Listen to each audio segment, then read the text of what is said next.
What up, fam? What up, fam? It's Jay for Yeshua. About to react to this video of Mike Todd and Tim Ross. Check it out. Since God connected us, that we have not shared with each other in deep detail the stuff that we felt like God was telling us to do. Yes, sir.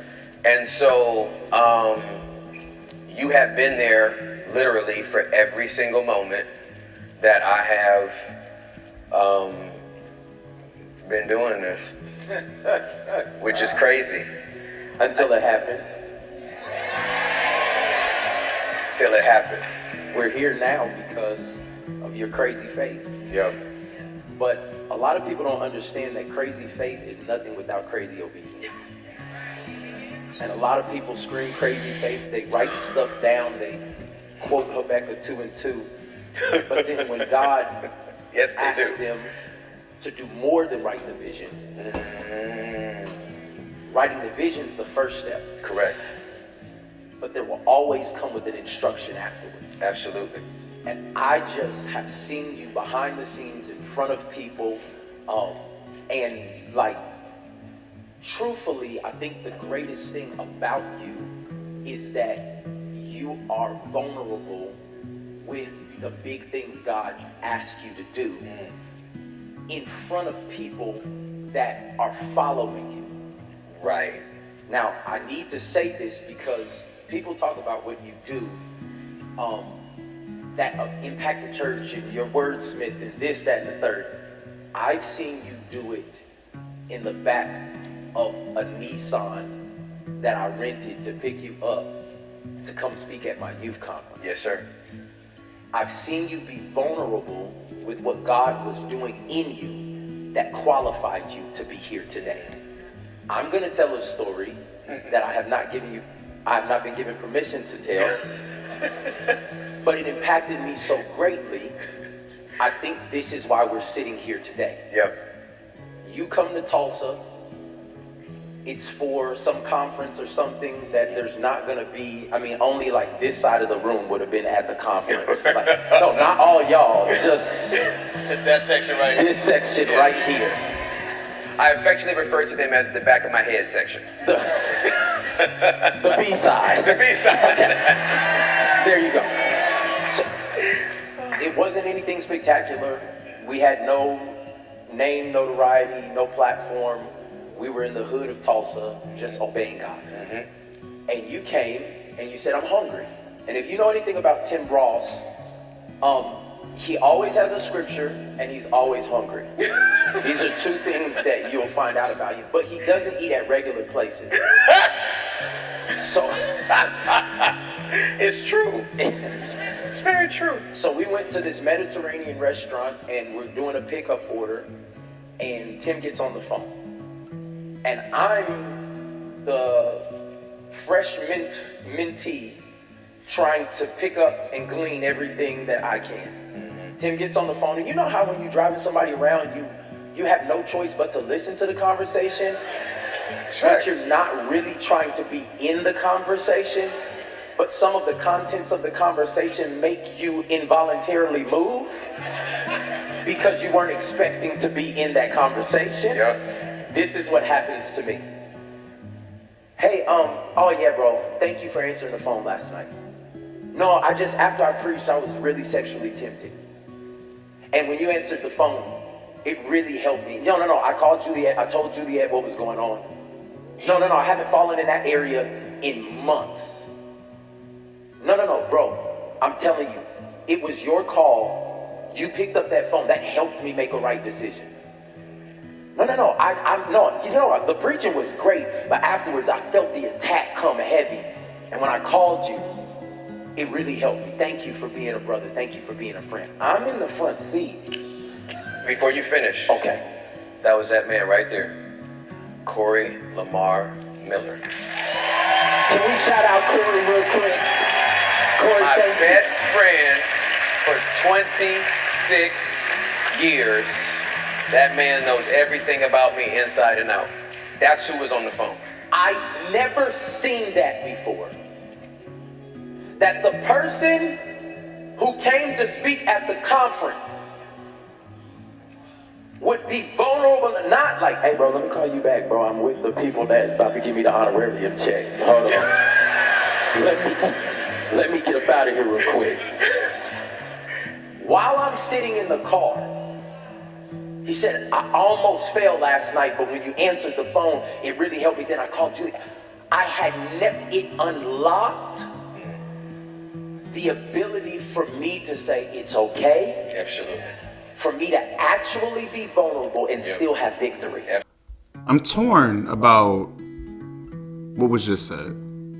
I'm super for being humble, being honest, being vulnerable, no matter who's watching, no matter the opinions that may come with it. What Mike Todd was saying was definitely the culture that I would love to be a part of. That culture where fear is no longer a deterrent for me to be who I'm called to be. So if there's a flaw inside of me, I shouldn't be afraid to expose it because I know that it's not really me.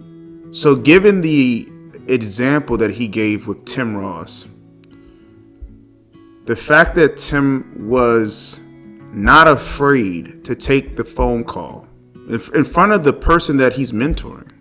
He didn't care how it made him look, like he didn't need to take the call somewhere else so that it didn't look too bad. I applaud Tim for that. I applaud him for that. I guess my main concern is that people in leadership, like a Mike Todd, like a Tim Ross, who aren't humble, who aren't open, who aren't transparent, who don't have an accountability partner to call them and talk them down from making a huge mistake, from doing something that can destroy their legacy, their family, their marriage. How many people are out there, given the same circumstance? How many leaders and pastors are out there that would fall from grace just like that? People who aren't humble, open, and transparent. I'm not in the business of exposing pastors anymore. I'm not in the business of trying to seem holier than thou. I think we're all humans on this journey trying to figure it out. And so it's my prayer that there are leaders out there who might want to take the road that Mike Todd and Tim Ross are going down. I know that we hate the fact that Tim Ross, went on his whole cursing spree on his podcast, and a lot of conservative Christians, didn't like that. And of course, you guys still have not forgiven Mike Todd for the spit hitting the fan. But be honest with yourself. How many mistakes have you made that no one knew about? How many flaws do you have in the closet that no one but you knows about?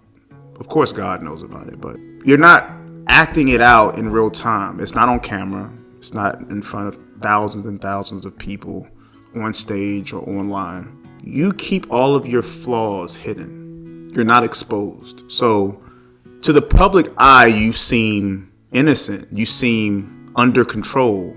But what if we lived in a world where every conversation was safe? How can you heal if we can't find the wound? If you get shot and you just cover it up, will you survive? If you were stabbed multiple times and just put on a shirt after that without going to the hospital, would you live another 24 hours? What's in our hearts, what's in our brains, the traumas that we faced as kids is deep. It's on the inside of us. It never really goes away just because we stop thinking about it mentally. It's still there. The 8-year-old boy inside of me that felt like he needed to prove himself. It's always there. He's always there. And I see him grow up every year with me. It's like the insecurities that I've had since 8 years old is still with me at almost 35. I have facial hair. I have gray hair. I have long dreads. I have a house. I have 2 cars, a wife, a cat. And the 8-year-old me would be like, wow, you actually have a house? You actually have cars? You actually have a wife? But I still hear that 8-year-old voice in my head. Time moves extremely fast. And although we feel like we're getting older, you can still feel the way you felt when you were hurt as a kid. You can still feel it. It could be 40 years ago, and you can still feel it consciously inside of you. Why is that? It's trauma. Trauma is why we don't trust people. Trauma is why we fail to forgive people. And without addressing trauma, you never really grow up. You never really change. You just accumulate wealth. You accumulate decor. You accumulate aesthetics. You accumulate everything to look good on the outside, but on the inside, you feel empty. You feel like there's something missing. Something was taken from you. Something has a hold on you. It's controlling your thinking. It's controlling your motives. It's controlling your every thought that comes into your head. And so I go back to that example with Tim Ross and Mike Todd. When you are not afraid of your trauma, when you are not afraid of your past, you're able to confront it. You're able to use it as an example instead of it being something that you're ashamed about. Instead of squirming in his chair, he was able to look Mike Todd in the eye as he told that story without fear. So on one side, you can say, hey, you're a pastor. You shouldn't be having those thoughts. You're a pastor. You shouldn't be tempted like that. You're a pastor, so how dare you come on stage and act like it's okay to feel that way. Pastors are regular people. We have put pastors on this pedestal as if being a pastor makes them perfect. Being a pastor is just a job title. It is a calling, but at the same time, it's a job. And the reason why pastors are falling left and right is because they're held to a standard that is impossible for any human to accomplish, and that's perfection. So every time I look at a minister or some type of spiritual leader, I have to check myself. I have to be careful of judging them, because the same judgment I put towards them will come back to me. If I had the fame, if I had the notoriety, if I had everyone blowing me up in my DMs as a pastor, the character that I have right now, would I make it? Would my marriage be in trouble? Do I have the strength to deny things, to say no to temptation? It's a mirror reflecting my own character. So instead of pointing the finger at pastors who may struggle, I have to point the finger back at myself. I have to say, man, if I was in that position, how would I respond? And I give grace to the pastors who passed the test. And I pray for the pastors who failed it. So why am I coming out and saying this, using this as an example? This is a call to all Christian content creators. You make your content solely on the fact that you want to expose evil. that you want to expose ministers and pastors and the culture. But when will you expose yourself? When will you come out and say what you're struggling with? Point the mirror at you. Take the log out of your own eye. Yes, we understand people are doing wrong. We understand that pastors are misusing their platforms. They're sleeping around. They're doing a whole bunch of stuff. But what are you doing? How are you behaving?